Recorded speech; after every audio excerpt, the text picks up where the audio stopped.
Hi hello ನಮಸ್ತೆ friends, welcome to my channel. ಇವತ್ತಿನ ವಿಡಿಯೋದಲ್ಲಿ 3 ಥರದ ಸೊಪ್ಪನ್ನು ಬಳಸಿಕೊಂಡು ಹಳ್ಳಿ ಶೈಲಿಯಲ್ಲಿ ಮಾಡುವಂತಹ ಬಸ್ಸಾರು ಮತ್ತು ಅದರ ಪಲ್ಯ ಯಾವ ರೀತಿಯಾಗಿ ಮಾಡೋದು ಅಂತ ತಿಳಿಸ್ಕೊಡ್ತಾ ಇದ್ದೀನಿ. ಈ ರೀತಿಯಾಗಿ ಎಲ್ಲ ಥರದ ಮಿಕ್ಸ್ ಸೊಪ್ಪಿನಿಂದ ಮಾಡೋದ್ರಿಂದ ತುಂಬ ಹೆಲ್ದಿ ಆಗಿರುತ್ತೆ, ಹಾಗೆಯೇ ಟೇಸ್ಟಿ ಆಗಿರುತ್ತೆ. ಬನ್ನಿ ಹಾಗಿದ್ರೆ ಹೇಗೆ ಮಾಡೋದು, ಏನೆಲ್ಲ ಬೇಕು ಅಂತ ನೋಡೋಣ. ನೋಡಿ, ಇಲ್ಲಿ ನಾನು 2 ಕಟ್ಟು ಚಿಲ್ಕರ್ವೆ ಸೊಪ್ಪು, 1 ಕಟ್ಟು ಮೆಂತ್ಯ ಸೊಪ್ಪು, 1 ಕಟ್ಟು ಸಬ್ಬಕ್ಕಿ ಸೊಪ್ಪು ತಗೊಂಡಿದ್ದೀನಿ. ಇವಿಷ್ಟನ್ನು ಚೆನ್ನಾಗಿ ವಾಶ್ ಮಾಡಿ ಸಣ್ಣದಾಗಿ ಕಟ್ ಮಾಡಿ ತಗೊಂಡಿದ್ದೀನಿ. ನೋಡಿ, ಬಸ್ಸಾರು ಮಾಡೋದಕ್ಕೆ ಇದೇ ಸೊಪ್ಪು ಅದೇ ಸೊಪ್ಪು ಅಂತ ಏನಿಲ್ಲ, ಎಲ್ಲ ಥರದ ಮಿಕ್ಸ್ ಸೊಪ್ಪನ್ನು ಬಳಸ್ಕೋಬೋದು. ಇಲ್ಲಾಂದರೆ ಯಾವುದಾದ್ರೂ ಒಂದು ಸೊಪ್ಪಿನಿಂದಾದರೂ ನಾವು ಬಸ್ಸಾರನ್ನ ಮಾಡ್ಕೋಬೋದು. ಮಿಕ್ಸ್ ಸೊಪ್ಪು ಹಾಕೋದ್ರಿಂದ ತುಂಬ ಟೇಸ್ಟಿಯಾಗಿರುತ್ತೆ ಬಸ್ಸಾರು. ನೀವು ಬಸಳೆ ಸೊಪ್ಪು ಮತ್ತು ಪಾಲಕ್ ಸೊಪ್ಪನ್ನ ಹಾಕೋಬೇಡಿ, ಯಾಕಂದರೆ ಅದು ಮೆತ್ತಗಾಗ್ಬಿಡುತ್ತೆ, ಅದರಿಂದ ಅಷ್ಟೊಂದು ಟೇಸ್ಟಿಯಾಗಿರೋದಿಲ್ಲ. ನೋಡಿ, ಇಲ್ಲಿ ಒಂದು ಕುಕ್ಕರ್ಗೆ ನಾನು ಈ ಕಪ್ಪಲ್ಲಿ 1 ಕಪ್ ತೊಗರಿಬೇಳೆ ಹಾಕ್ಕೊಳ್ತಾ ಇದ್ದೀನಿ. ಈಗ ಒಂದೆರಡು ಸರಿ ಚೆನ್ನಾಗಿ ವಾಶ್ ಮಾಡಿಕೊಂಡು ನಂತರ ಇದಕ್ಕೆ 1 ಟೊಮೆಟೊ ಹಣ್ಣನ್ನು ಹಾಕ್ಕೊಳ್ತಾ ಇದ್ದೀನಿ. ಹಾಗೆಯೇ ಬೇಳೆ ಮತ್ತು ಟೊಮೆಟೊ ಬೇಯೋದಕ್ಕೆ ಬೇಕಾಗುವಷ್ಟು ನೀರನ್ನು ಹಾಕ್ಕೊಂಡು ರುಚಿಗೆ ತಕ್ಕಷ್ಟು ಉಪ್ಪನ್ನು ಹಾಕ್ಕೊಳ್ತಾ ಇದ್ದೀನಿ. ಈಗ ಒಂದು ಸರಿ ಮಿಕ್ಸ್ ಮಾಡ್ಕೊಳ್ತಾ ಇದ್ದೀನಿ. ಮಿಕ್ಸ್ ಮಾಡಿಕೊಂಡು ಲಿಡ್ನ ಕ್ಲೋಸ್ ಮಾಡಿ ಸ್ಟವ್ ಮೇಲಿಟ್ಟು 1 ವಿಜಿಲ್ ಅಷ್ಟೇ ಕೂಗಿಸ್ಕೊಳ್ಬೇಕು. 1 ವಿಜಿಲ್ ಕೂಗಿದ ನಂತರ ತೆಗೆದುಬಿಡಬೇಕು. ಕಂಪ್ಲೀಟಾಗಿ ತಣ್ಣಗಾಗಿಬಿಡಬಾರ್ದು. ನೋಡಿ, ಈ ರೀತಿಯಾಗಿ ಕಂಪ್ಲೀಟಾಗಿ ತಣ್ಣಗೆ ಮಾಡ್ದೇ ವಿಜಿಲ್ ಬಂದಿದ ತಕ್ಷಣ ತೆಗೆದುಕೊಳ್ತಾ ಇದ್ದೀನಿ, ಯಾಕಂದರೆ ಬಿಟ್ಟರೆ ಮೆತ್ತಗಾಗ್ಬಿಡುತ್ತೆ. ಬೇಳೆ ಮೆತ್ತಗಾಗಬಾರ್ದು. ನೋಡಿ, ಇದೇ ರೀತಿಯಾಗಿ ಉದುರುದ್ರಾಗಿ ಬೆಂದಿರಬೇಕು. ಈಗ ಇದಕ್ಕೆ ಬಸ್ಸಾರು ಮಾಡೋದಕ್ಕೆ ಬೇಕಾಗುವಷ್ಟು ನೀರನ್ನು ಹಾಕ್ಕೊಳ್ತಾ ಇದ್ದೀನಿ. ಬಸ್ಸಾರು ಸೊಪ್ಪು ಮತ್ತು ಬೇಳೆ ಬೇಯಿಸಿದ್ರಲ್ಲ, ಅದೇ ನೀರಿನಲ್ಲೇ ಮಾಡಿದ್ರೇ ಟೇಸ್ಟ್ ಇರೋದು. ಅದಕ್ಕೋಸ್ಕರ ಒಂದು ಸ್ವಲ್ಪ ನೀರನ್ನು ಜಾಸ್ತಿ ಹಾಕ್ಕೊಳ್ತಾ ಇದ್ದೀನಿ. ನಂತರ ಈಗ ನೀರು ಹಾಕಿದ್ರಲ್ಲ, ಅದಕ್ಕೆ ತಕ್ಕಂಗೆ ಒಂದು ಸ್ವಲ್ಪ ಉಪ್ಪನ್ನು ಹಾಕ್ಕೊಳ್ತಾ ಇದ್ದೀನಿ. ನಂತರ ಕಟ್ ಮಾಡಿ ಇಟ್ಕೊಂಡಿರುವಂತಹ ಎಲ್ಲ ಸೊಪ್ಪನ್ನು ಸಹ ಸೇರಿಸ್ಕೊಳ್ತಾ ಇದ್ದೀನಿ. ಈಗ ಲಿಡ್ನ ಕ್ಲೋಸ್ ಮಾಡಿ ಬೇಯಿಸ್ಕೊಳ್ಬೇಕು. ಯಾವುದೇ ಕಾರಣಕ್ಕೂ ವಿಜಿಲ್ ಆಗಬಾರ್ದು, ಜಸ್ಟ್ ಮುಚ್ಚಿ ಅಷ್ಟೇ ಬೇಯಿಸ್ಕೊಳ್ಬೇಕು. ಈ ರೀತಿಯಾಗಿ ಮುಚ್ಚಿ ಮತ್ತೆ ಮತ್ತೆ ತಿರುಗಿಸ್ತಾ ಬೇಯಿಸ್ಕೊಳ್ಬೇಕು. ಒಂದು 5 ರಿಂದ 6 ನಿಮಿಷಗಳ ಕಾಲ ನಾವು ಮುಚ್ಚಿ ಬೇಯಿಸ್ಕೊಳ್ಬೇಕಾಗತ್ತೆ. ನೋಡಿ, ಈಗ ಒಂದು 5 ರಿಂದ 6 ನಿಮಿಷ ಆಗಿದೆ. ಸೊಪ್ಪು ಬೇಳೆ ಎಲ್ಲ ಚೆನ್ನಾಗಿ ಬೆಂದಿರುತ್ತೆ, ನೀವೇ ನೋಡ್ಬೋದು. ನೋಡಿ, ಇದೇ ರೀತಿಯಾಗಿ ಬೆಂದಿರಬೇಕು. ತುಂಬ ಎಲ್ಲ ನುಣ್ಣಗೆಲ್ಲ ಬೇಯಿಸಬಾರ್ದು ಬೇಳೆನ. ಇದೇ ರೀತಿಯಾಗಿ ಉದ್ರುದ್ರಾಗೆ ಬೆಂದಿರಬೇಕು.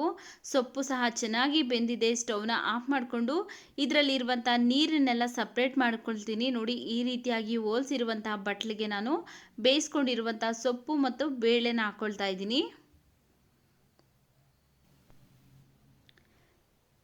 ನೋಡಿ, ಈಗ ಈ ಬೇಯಿಸ್ಕೊಂಡಿರುವಂಥ ನೀರನ್ನು ಚೆಲ್ಲಬಾರ್ದು. ಇದೇ ನೀರಲ್ಲೇ ನಾವು ಬಸ್ಸಾರು ಮಾಡೋದ್ರಿಂದ ಹಾಗೆಯೇ ಇಟ್ಕೊಳ್ಬೇಕು. ಈ ಬೇಯಿಸಿರುವಂಥ ಸೊಪ್ಪು ಮತ್ತು ಬೇಳೆಯಿಂದ ಪಲ್ಯ ಮತ್ತು ಸಾಂಬಾರು ಮಾಡ್ಕೊಳ್ಬೇಕು. ಬೇಯಿಸ್ಕೊಂಡಿರುವಂಥ ಟೊಮೆಟೊ ಮತ್ತು ಸ್ವಲ್ಪ ಸೊಪ್ಪು ಬೇಳೆನ ತೆಗೆದುಕೊಳ್ತಾ ಇದ್ದೀನಿ. ಅದೇನಕ್ಕಪ್ಪ ಅಂದರೆ ಸಾಂಬಾರಿಗೆ ರುಬ್ಕೊಳ್ಳೋದಕ್ಕೋಸ್ಕರ. ಈ ಬಟ್ಲಲ್ಲಿರುವಂಥ ಪಲ್ಯ ಮಾಡೋದಕ್ಕೋಸ್ಕರ ಇದನ್ನು ಕಂಪ್ಲೀಟಾಗಿ ತಣ್ಣಗೆ ಮಾಡಿ ಇಟ್ಕೊಳ್ತೀನಿ. ಈ ಬಟ್ಲಲ್ಲಿರುವಂಥದ್ದು ಪಲ್ಯ ಮಾಡೋದಕ್ಕೋಸ್ಕರ ಇದನ್ನು ಒಂದು ಪ್ಲೇಟ್ಗೆ ಹಾಕ್ಕೊಂಡು ಕಂಪ್ಲೀಟಾಗಿ ತಣ್ಣಗೆ ಮಾಡಿ ಇಟ್ಕೊಳ್ತೀನಿ. ಹಾಗೆ ಈ ಸೊಪ್ಪು ಬೇಯಿಸಿರುವಂಥ ನೀರು ಸಾಂಬಾರು ಮಾಡೋದಕ್ಕೋಸ್ಕರ ಹಾಗೆಯೇ ಇಟ್ಕೊಳ್ತೀನಿ. ಇದೆಲ್ಲ ತಣ್ಣಗಾಗೋಷ್ಟರಲ್ಲಿ ನಾವು ಈರುಳ್ಳಿ ಬೆಳ್ಳುಳ್ಳಿ ಫ್ರೈ ಮಾಡೋದಕ್ಕೋಸ್ಕರ ಒಂದು ಪ್ಯಾನ್ ಬಿಸಿಗಿಟ್ಟೋದಕ್ಕೆ 1 ಸ್ಪೂನ್ ಎಣ್ಣೆ ಹಾಕ್ಕೊಂಡಿದ್ದೀನಿ. ಎಣ್ಣೆ ಬಿಸಿ ಆದಮೇಲೆ 1 ಗಡ್ಡೆ ಈರುಳ್ಳಿ ಮತ್ತು 1 ಗಡ್ಡೆ ಬೆಳ್ಳುಳ್ಳಿನ ಹಾಕ್ಕೊಂಡು ಚೆನ್ನಾಗಿ ಫ್ರೈ ಮಾಡ್ಕೊಳ್ತಾ ಇದ್ದೀನಿ. ನೋಡಿ, ಈ ರೀತಿಯಾಗಿ ಫ್ರೈ ಮಾಡಿಕೊಂಡ ನಂತರ ಈಗ ಇದನ್ನು ತೆಗೆದು ಒಂದು ಮಿಕ್ಸಿ ಜಾರ್ಗೆ ಹಾಕ್ಕೊಳ್ಳೋಣ. ನೋಡಿ, ಫ್ರೈ ಮಾಡ್ಕೊಂಡಿರುವಂಥ ಈರುಳ್ಳಿ ಬೆಳ್ಳುಳ್ಳಿನ ಮಿಕ್ಸಿ ಜಾರ್ಗೆ ಹಾಕ್ಕೊಂಡಿದ್ದೀನಿ. ನಂತರ ಇದಕ್ಕೆ 2 ಸ್ಪೂನ್ ಹಸಿ ಕೊಬ್ಬರಿ ಹಾಕ್ಕೊಳ್ತಾ ಇದ್ದೀನಿ. ಹಾಗೆಯೇ ಇದಕ್ಕೆ ನಾವು ಬೇಯಿಸಿ ಸೈಡ್ಗೆ ಇಟ್ಕೊಂಡಿದ್ರಲ್ಲ, ಬೇಯಿಸಿರುವಂಥ ಟೊಮೆಟೊ ಮತ್ತು ಸೊಪ್ಪು ಬೇಳೆ ಅದನ್ನು ಹಾಕ್ಕೊಳ್ತಾ ಇದ್ದೀನಿ. ಈಗ ಇದಕ್ಕೆ ಒಂದು ಸ್ವಲ್ಪ ಕೊತ್ತಂಬರಿ ಸೊಪ್ಪು, ಒಂದು ಸ್ವಲ್ಪ ಹುಣಸೆ ಹಣ್ಣನ್ನು ಹಾಕ್ಕೊಳ್ತಾ ಇದ್ದೀನಿ, ಒಂದು ನಲ್ಲಿಕಾಯಿ ಗಾತ್ರದಷ್ಟು. ಹಾಗೆಯೇ 1.5 ಟೇಬಲ್ ಸ್ಪೂನ್ ಆಗುವಷ್ಟು ಸಾಂಬಾರ್ ಪೌಡ್ರ್ ಹಾಕ್ಕೊಳ್ತಾ ಇದ್ದೀನಿ. ಸಾಂಬಾರ್ ಪೌಡ್ರ್ ಲಿಂಕ್ ಬೇಕಂದರೆ ನಾನು ಡಿಸ್ಕ್ರಿಪ್ಷನ್ ಬಾಕ್ಸಲ್ಲಿ ಕೊಟ್ಟಿರ್ತೀನಿ, ಪ್ಲೀಸ್ ಒಂದ್ಸರಿ ಚೆಕ್ ಮಾಡ್ಕೊಳ್ಳಿ. 1 ಟೇಬಲ್ ಸ್ಪೂನ್ ಆಗುವಷ್ಟು ರೆಡ್ ಚಿಲ್ಲಿ ಪೌಡ್ರ್ ಹಾಕ್ಕೊಳ್ತಾ ಇದ್ದೀನಿ. ನಿಮ್ಮ ಖಾರಕ್ಕೆ ಎಷ್ಟು ಬೇಕೋ ಅಷ್ಟು ನೀವು ನೋಡ್ಕೊಂಡು ಹಾಕ್ಕೊಳ್ಳಿ. ನಂತರ ಸೊಪ್ಪು ಬೇಳೆ ಬೇಯಿಸ್ಕೊಂಡಿದ್ರಲ್ಲ, ಅದೇ ನೀರನ್ನೇ 1-2 ಸೌಟ ಆಗೋಷ್ಟು ಹಾಕ್ಕೊಳ್ತಾ ಇದ್ದೀನಿ.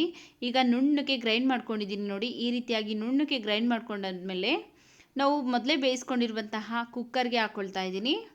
ಹಾಗೆಯೇ ಸೊಪ್ಪು ಬೇಳೆ ಬೇಯಿಸ್ಕೊಂಡಿರುವಂಥ ನೀರನ್ನೇ ಮಿಕ್ಸಿ ಜಾರ್ಗೆ ಹಾಕ್ಕೊಂಡು ಅದನ್ನು ಸಹ ಇದಕ್ಕೆ ಹಾಕ್ಕೊಳ್ತಾ ಇದ್ದೀನಿ. ಉಳಿದಿರುವಂತಹ ಸೊಪ್ಪು ಬೇಳೆ ಬೇಯಿಸಿರುವಂಥ ನೀರನ್ನು ಸಹ ಇದೇ ಕುಕ್ಕರ್ಗೆ ಹಾಕ್ಕೊಂಡು ಮಿಕ್ಸ್ ಮಾಡ್ಕೊಳ್ತಾ ಇದ್ದೀನಿ. ನೋಡಿ ನಿಮಗೆ ಯಾವ ಕನ್ಸಿಸ್ಟೆನ್ಸಿಗೆ ಬೇಕಾಗುತ್ತಲ್ಲ ಆ ಕನ್ಸಿಸ್ಟೆನ್ಸಿಗೆ ನೋಡಿಕೊಂಡು ನೀವು ನೀರನ್ನು ಸೇರಿಸ್ಕೊಳ್ಬೇಕು. ಅಂದರೆ ಸೊಪ್ಪು ಬೇಳೆ ಬೇಯಿಸಿರುವಂಥ ನೀರನ್ನು ಸೇರಿಸ್ಕೊಳ್ಬೇಕು. ಸಾಕಾಗಿಲ್ಲ ಅಂದರೆ ನಾವು ಮಾಮೂಲಿ ನೀರನ್ನು ಸಹ ಹಾಕ್ಕೊಳ್ಬೋದು. ಆದರೆ ಸೊಪ್ಪು ಬೇಳೆ ಬೇಯಿಸಿರುವಂಥ ನೀರಿನಲ್ಲೇ ಮಾಡಿದ್ರೇ ಟೇಸ್ಟ್ ಇರೋದು. ಅದಕ್ಕೋಸ್ಕರ ಒಂದು ಸ್ವಲ್ಪ ಬೇಯಿಸಬೇಕಾದ್ರೆ ನೀರನ್ನು ಜಾಸ್ತಿ ಇಟ್ಕೊಂಡು ಬೇಯಿಸ್ಕೊಳ್ಬೇಕು.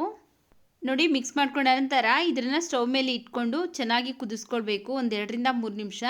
ಇದು ಕುದಿಯೋ ಅಷ್ಟರಲ್ಲಿ ನಾವು ಇದನ್ನು ಸೈಡ್ಗಿಟ್ಟು ಪಲ್ಯ ರೆಡಿ ಮಾಡ್ಕೊಳ್ಳೋಣ. ನೋಡಿ ಮೊದಲೇ ನಾನು ಬೇಯಿಸಿ ಇಟ್ಕೊಂಡಿರುವಂತಹ ಪಲ್ಯಗೆ ಅಂತ ತೆಗೆದಿಟ್ಕೊಂಡಿದ್ರಲ್ಲ ಆ ಸೊಪ್ಪು ಮತ್ತು ಬೇಳೆನ ಒಂದು ಪ್ಲೇಟ್ಗೆ ಹಾಕಿ ತಣ್ಣಗೆ ಮಾಡಿ ಇಟ್ಕೊಂಡಿದ್ದೀನಿ. ತಣ್ಣಗೆ ಮಾಡಿ ಏನು ಇಟ್ಕೊಂಡಿದ್ದೀನಿ ಅಂದರೆ ಇದರಲ್ಲಿ ಇರುವಂಥ ನೀರನ್ನೆಲ್ಲ ನಾವು ಹಿಂಡಿ ತೆಗಿಬೇಕಾಗುತ್ತೆ. ಕೆಲವೊಬ್ಬೊಬ್ಬರು ಹಿಂಡಿ ತೆಗಿಯೋದಿಲ್ಲ.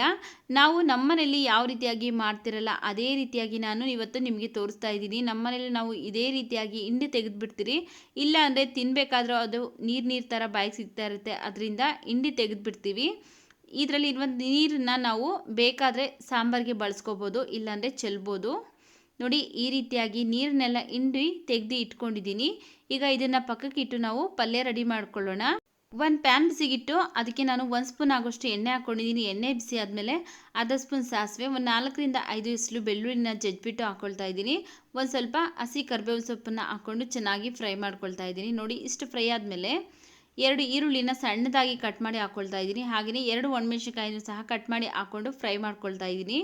ಈ ಪಲ್ಯಗೆ ಬೆಳ್ಳುಳ್ಳಿ ಜಜ್ಜಿಬಿಟ್ಟು ಹಾಕೋದ್ರಿಂದ ಫ್ಲೇವರ್ ತುಂಬ ಚೆನ್ನಾಗಿರುತ್ತೆ, ತಿನ್ನಬೇಕಾದ್ರೆ ಟೇಸ್ಟಿಯಾಗಿರುತ್ತೆ. ಈರುಳ್ಳಿ ಮತ್ತು ಒಣಮೆಣಸಿನಕಾಯಿ ಎಲ್ಲ ಫ್ರೈ ಮಾಡ್ಕೊಂಡು ಆದಮೇಲೆ ನಾವು ಮೊದಲೇ ಹಿಂಡಿ ಇಟ್ಕೊಂಡಿದ್ರಲ್ಲ ಆ ಸೊಪ್ಪನ್ನು ಇದಕ್ಕೆ ಹಾಕ್ಕೊಳ್ತಾ ಇದ್ದೀನಿ. ಹಾಕ್ಕೊಂಡು ಚೆನ್ನಾಗಿ ಮಿಕ್ಸ್ ಮಾಡ್ಕೊಳ್ಬೇಕು. ಇವಿಷ್ಟು ಮಿಕ್ಸ್ ಆಗೋ ಥರ ಮಿಕ್ಸ್ ಮಾಡ್ಕೊಳ್ಬೇಕು. ನೋಡಿ ಈಗ ಮಿಕ್ಸ್ ಮಾಡ್ಕೊಂಡಾಗಿದೆ. ರುಚಿಕರವಾದಂತಹ ಬಸ್ಸಾರಿನ ಪಲ್ಯ ರೆಡಿ ಆಗಿದೆ. ಈಗ ಇದನ್ನು ಸೈಡ್ಗೆ ಇಟ್ಟು ನಾವು ನೋಡಿ ಇಲ್ಲಿ ಸಾಂಬಾರನ್ನ ಕುದಿಯೋದಕ್ಕೆ ಇಟ್ಟಿದ್ದಲ್ಲ ಅದು ಚೆನ್ನಾಗಿ ಕುದೀತಾ ಇದೆ. ಒಂದು 3 ರಿಂದ 4 ನಿಮಿಷ ಆಗಿದೆ, ಚೆನ್ನಾಗಿ ಕುದೀತಾ ಇದೆ. ಈಗ ಸಾಂಬಾರು ರೆಡಿ ಆಗಿದೆ. ಇದನ್ನು ಪಕ್ಕಕ್ಕಿಟ್ಟು ಸಾಂಬಾರು ಒಗ್ಗರಣೆ ಮಾಡೋದಕ್ಕೋಸ್ಕರ ಒಂದು ಪಾತ್ರೆ ಬಿಸಿಗಿಟ್ಟೋದಕ್ಕೆ 1 ಟೇಬಲ್ ಸ್ಪೂನ್ ಆಗೋಷ್ಟು ಎಣ್ಣೆ ಹಾಕ್ಕೊಂಡಿದ್ದೀನಿ. ಎಣ್ಣೆ ಬಿಸಿ ಆದಮೇಲೆ ಅರ್ಧ ಸ್ಪೂನ್ ಸಾಸಿವೆ, ಒಂದು ಸ್ವಲ್ಪ ಕರಿಬೇವಿನ ಸೊಪ್ಪನ್ನು ಹಾಕ್ಕೊಂಡು ಚೆನ್ನಾಗಿ ಚಿಟಪಟ ಅಂತ ಸಿಡಿದ ಮೇಲೆ ನಾವು ಮಾಡಿ ಇಟ್ಕೊಂಡಿರುವಂತಹ ಸಾಂಬಾರನ್ನ ಇದಕ್ಕೆ ಹಾಕ್ಕೊಳ್ಬೇಕು. ಈ ವಿಡಿಯೋ ನೋಡಿದ್ಮೇಲೆ ಒಂದ್ಸರಿ ನೀವು ಈ ವಿಧಾನದಲ್ಲಿ ಟ್ರೈ ಮಾಡಿ ನೋಡಿ. ಟ್ರೈ ಮಾಡಿದ್ಮೇಲೆ ಹೇಗೆ ಬಂತು ಅಂತ ಕಮೆಂಟ್ ಸೆಕ್ಷನಲ್ಲಿ ಕಮೆಂಟ್ ಮಾಡಿ ಸ್ನೇಹಿತರೆ. ನೋಡಿ ಈಗ ಬಸ್ಸಾರು ರೆಡಿ ಆಗಿದೆ. ಸ್ಟವ್ನ ಆಫ್ ಮಾಡ್ಕೊಳ್ಳೋಣ ಮಿಕ್ಸ್ ಮಾಡಿಬಿಟ್ಟು.